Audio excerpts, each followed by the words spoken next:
चलिए एक ऐसी क्रांति की कल्पना करते हैं जिसने ना राजाओं को उनके सिंहासन से उतार फेंका और सत्ता सीधे आम लोगों के हाथ में दे दी। जी हाँ, आज हम बात करने वाले हैं फ्रांसीसी क्रांति की, एक ऐसी जबरदस्त घटना जिसने आज़ादी और बराबरी को लेकर हमारी सोच को हमेशा हमेशा के लिए बदल दिया।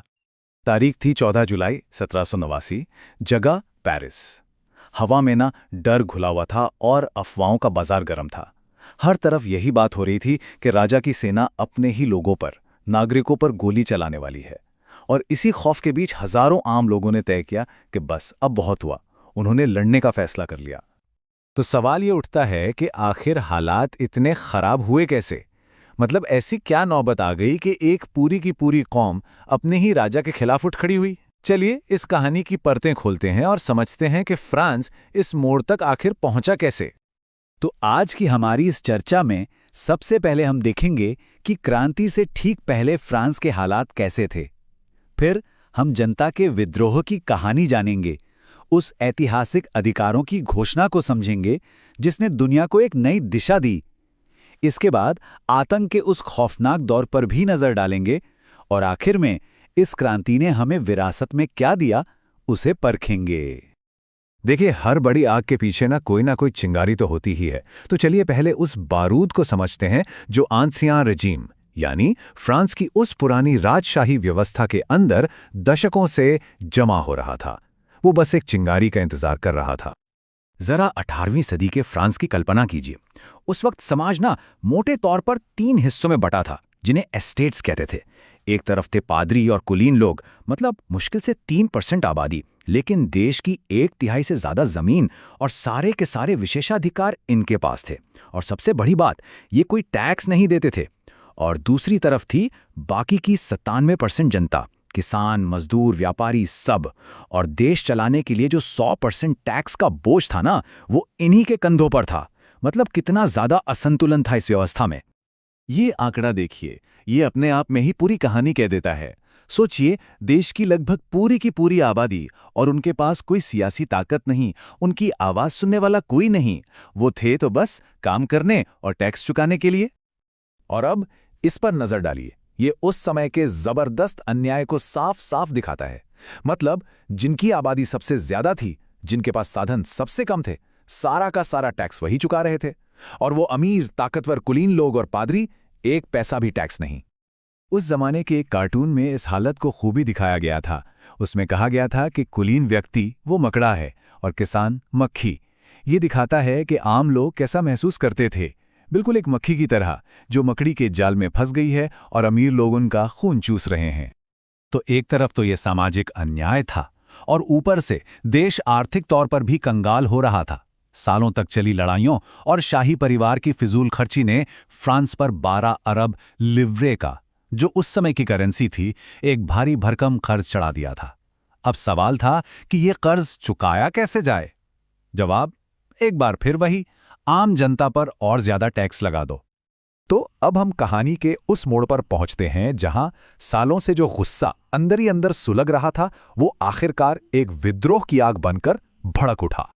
साल 1789 में ना चीजें बहुत तेजी से बदलीं, जब राजा ने और ज्यादा टैक्स लगाने के लिए एस्टेट्स जनरल यानी तीनों वर्गों की एक पुरानी संसद बुलाई।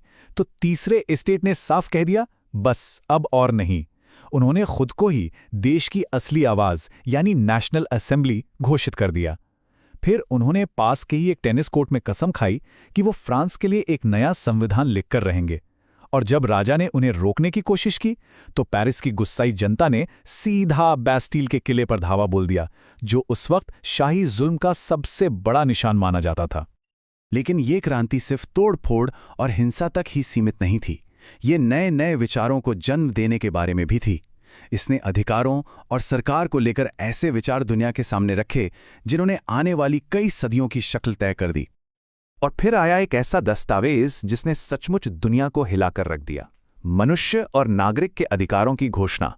सोचिए, इतिहास में पहले बार यह कहा गया कि अधिकार किसी राजा या रानी की देन नहीं होते, बल्कि वो तो जन्म से ही हर इंसान को मिलते हैं।